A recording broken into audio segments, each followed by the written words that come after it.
Hey guys, this is Conspiracy Todd, and today we're going to be looking at NASA's Artemis 1 test flight versus SpaceX's Falcon 9 Heavy test flight. Okay, now here are the two videos. On the left, we have NASA's Artemis 1 launch from November 16th, 2022. It's had 10 million views. And on the right over here, we have SpaceX's launch of the Falcon Heavy, February 6th, 2018. It's had 31 million views. This right here was the flight that launched Elon Musk's Roadster, Tesla Roadster, into an orbit around the sun. And this NASA flight was obviously the unmanned flight of the Orion capsule around the moon in anticipation for men and women to fly around the moon here in about 2 years. So let's just launch these two. One of the main complaints that I've heard about the Artemis 1 launch was the lack of any video, well, not any, but the lack of a lot of video coverage from the spacecraft itself. Whereas we'll compare the two. I think SpaceX has plenty of video coverage, and NASA, for some reason, didn't want to show the video from the spacecraft, even though they had it. And I'm going to show you what I mean. Let's start them both out here. Boosters in ignition. All right, so we have the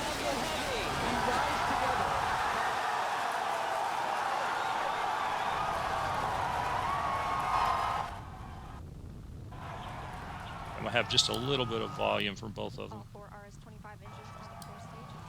Okay, so over here we have NASA's Artemis 1. Over here we have SpaceX's Falcon Heavy test flight. And I've tried to get them synced. We're 30 seconds in. NASA hasn't put their time clock up yet, but also we have telemetry data over here, how fast it's going and the height that it's reached. NASA will get up to speed here in a few minutes. They'll start putting the same information, hopefully. Just want to also point out that this one had 3 hours and 18 minutes of pre-flight talking about stuff, whereas SpaceX has had about 22 minutes of pre-flight dialogue. Now this one was at night, so you can't see the actual spacecraft very well. This is during the day. Okay, now SpaceX has put up these two live feeds from the spacecraft. They've reached max Q, or 1 minute and 30 seconds. NASA still hadn't put their time clock up here.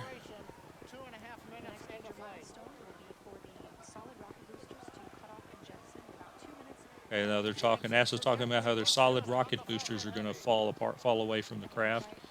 And, okay, now we have some animations here, or computer simulations. This does not look like live coverage. Now one of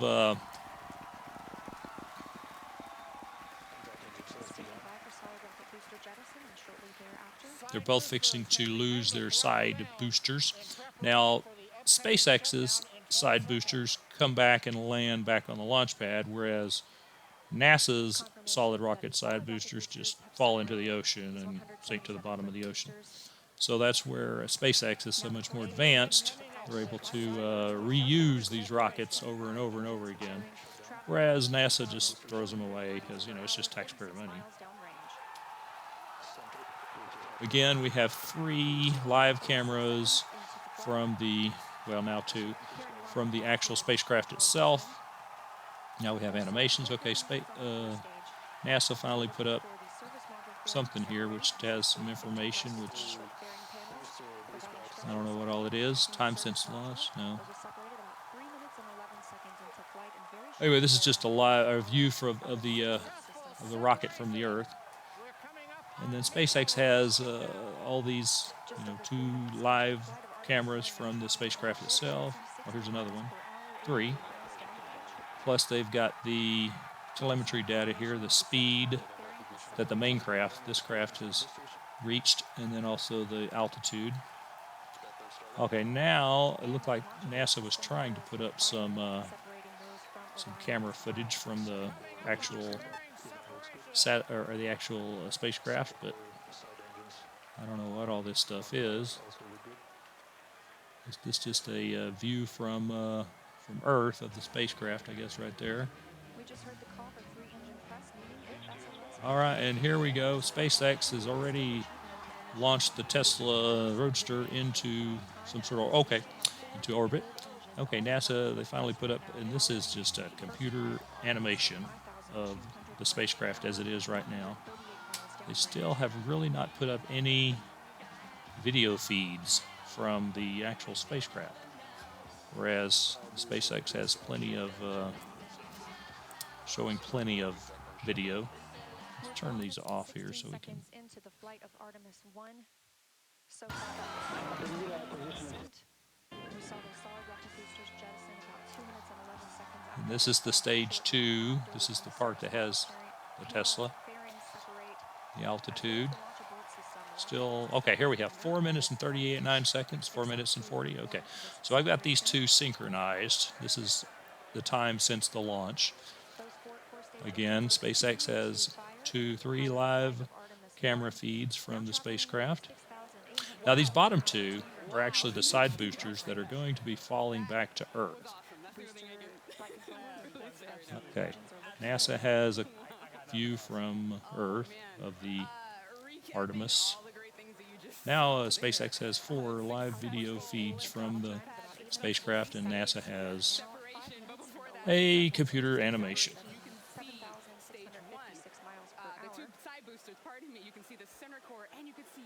Pretty large difference, 524. So I've got these synchronized.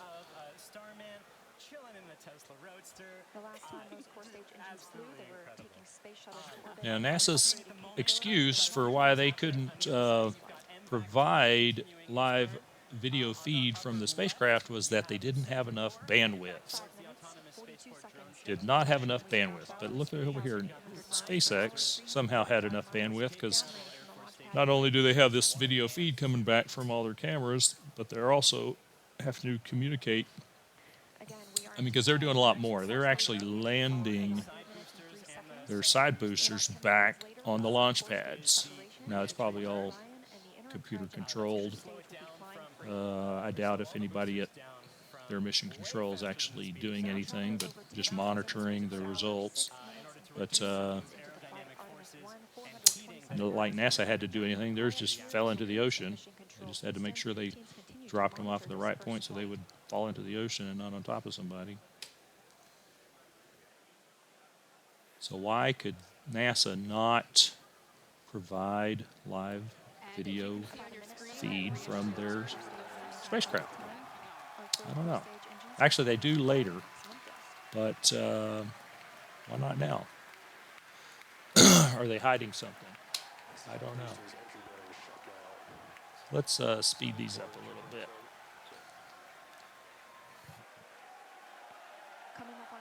To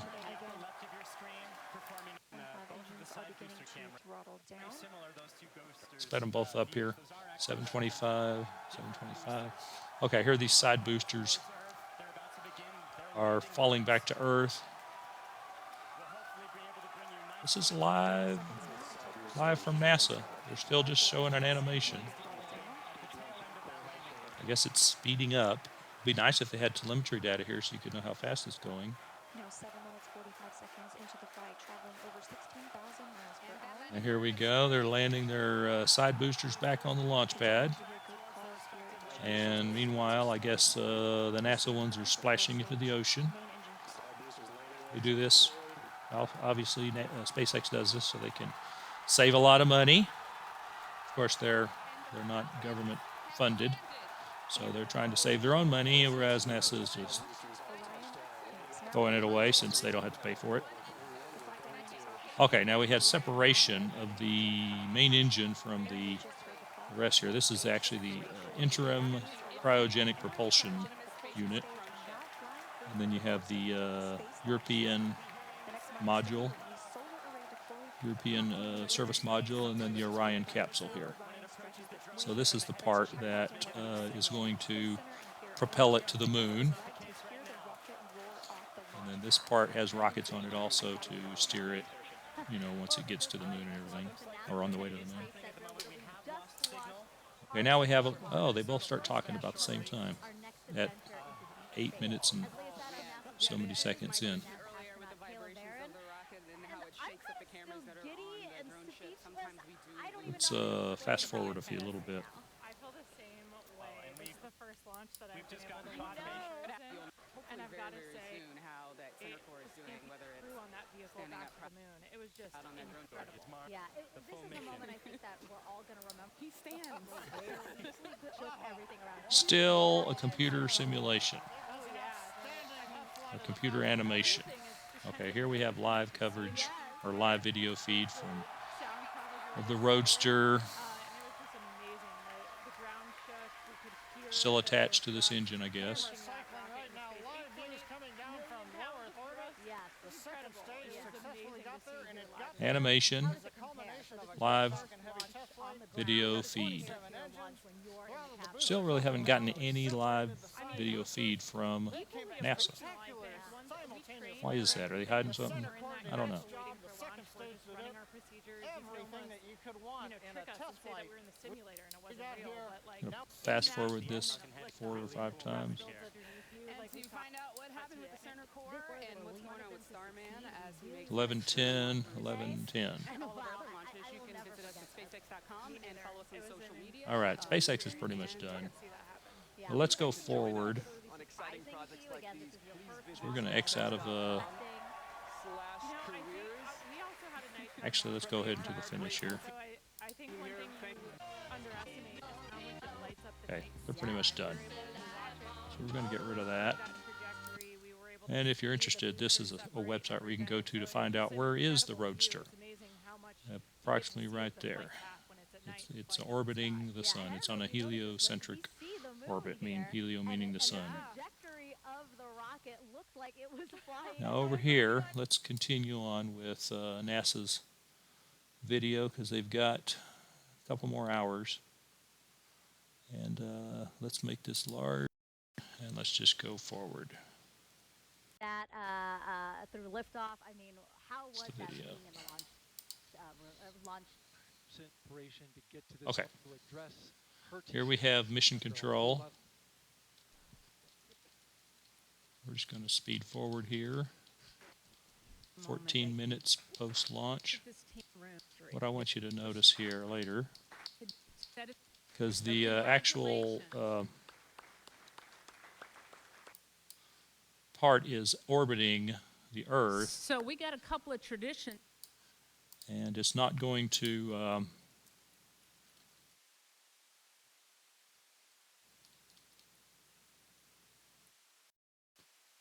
okay, here we are at 19 minutes post-launch. Still, we have a computer simulation animation here. No live coverage, no live feed. But they are going to put some live feeds up here in a minute, but I'm going to show you why they're not being honest with everybody. Okay, now finally, that was some live footage or some live video feed from the actual spacecraft. Here it is again. This is live video feed from the spacecraft. Finally, at about 20 minutes into the launch. And then we have animations again. Okay, here we have some more live feed from the spacecraft. And it actually looks like it's pretty far away from the Earth. I don't know if that looks like a low Earth orbit to y'all. Here we have more live. There's supposedly 24 cameras on this thing. And then we have computer simulations again. Computer simulation. Have some live feed there. Okay, now here is what I want you to see. This is mission control up here. If you'll notice, live feed going around the Earth. But if you'll notice up here, if they'll stay on this screen, you're going to see, okay, there's the Artemis symbol. This is live feed, obviously, from this. If you look up here, you're going to see, this is where the live feed is. Artemis symbol, and then you're going to have 10 seconds of one camera, and then you're going to see the symbol again, the Artemis symbol. And also right here, that kind of looks like there might be a leak. Okay, you're going to see the Artemis symbol, Then you're going to see 1, 2, 3, 4, 5, 6, 7, 8, 9, 10. Artemis symbol. 1, 2, 3, 4, 5, 6, 7, 8, 9, 10. Artemis symbol. 1, 2, 3, 4, 5, 6, 7, 8, 9, 10. Artemis symbol. 1, 2, 3, 4. There are going to be 10 seconds of video of each one of these different camera views, and then they have the Artemis symbol up again, and then a different camera view. So are they getting all this video feed back from the spacecraft, but they're not showing us? They could do the same thing as SpaceX. They could have 4 different feeds right here. They could show us, what's going on, but they don't want to. Instead, they show us computer animations, and they show us very short videos or very short clips of those video feeds. Why is that? I don't know. Maybe they have something to hide. Here is an article from Fox 4 that talks about how they're now going to show, you can now watch live views from Orion as the capsule swings around the moon. And this was their excuse before why they didn't show live video coverage. It says, our pre-flight predictions said we would not have enough bandwidth to downlink all of the files that we plan to do for critical telemetry as well as do live stream, Artemis 1 flight director Judd Freeling explained Monday evening. As part of the testing of the system, we're also testing out the deep space network, and we're kind of probing and seeing how far we can press those bandwidth limitations. As it turns out, we were able to live stream. So from this point forward, that's what we're going to do. That's going to be one of our priorities. So they're saying that in the past, they didn't have enough bandwidth to live stream, to put these live streams up for people to watch. But in the video here, it looks like they do have the bandwidth because they're looking at it right here. So I think they're lying. They could have put, we're able to see it now. And when they show that mission control view, they're watching it. They could easily have, 4 screens showing all different kinds of views. And I'm sure they're watching it on their own little monitors. But I don't know. It just seems like they're not being honest. This is what they're mainly showing is this animation right here. Let's just fast forward here. So they do show some live footage right there, but then they go back to mission control footage. You would think that NASA would have a lot of people in charge of public relations that they could do a better job or better production of their Artemis 1 space launch. But that seems to be the best they could do. Okay, and then also another thing I want to talk about is right after that SpaceX Falcon Heavy test flight, there was a big controversy over whether SpaceX was violating the law by providing all those videos from space. And here's three articles that I found talking about that, and they're all dated back in 2018. SpaceX's rocket videos are technically against the law, the U.S. government just noticed. They talk about how the National Oceanic and Atmospheric Administration is somehow in charge of space. I don't know why they think they have the ability to keep people from shooting videos in space and putting them on the internet, but apparently the government thinks that they do. And supposedly the SpaceX is supposed to get a license to put those videos on the internet. And here's another article here, the same thing. This is from Gizmodo. An obsolete law prohibits SpaceX from broadcasting videos from space. Talking about the Falcon 9 launch. And it's talking about how the National Oceanic and Atmospheric Administration, that SpaceX is supposed to get a license. And then here's a third article from CNET, talking about how SpaceX cannot broadcast Earth images because of a murky license. Talking about how the NOAA requires a commercial remote sensing license for companies having the capacity to take an image of Earth while in orbit. Anyway, that's a bunch of BS. Anyway, guys, who do y'all think did a better job in their test flight video coverage, NASA or SpaceX? Who do you think was more transparent and open and honest? And do you really think that NASA didn't have that video feed that they could have provided? Or do you think they hid it for some reason? I mean, you could see it up there on the mission control screen. You saw the video feed up there at the top, 10 seconds. Every 10 seconds had a different feed. I think they had the video feed. They could have provided it, but they didn't for some reason. For some reason, they just showed a bunch of computer simulations, animations. Anyway, I think that NASA was being a little non-transparent. What do y'all think? Maybe they had something to hide. I don't know, but it just kind of looks that way. Please let me know what you think in the comments below, and please like and subscribe. And thanks for watching.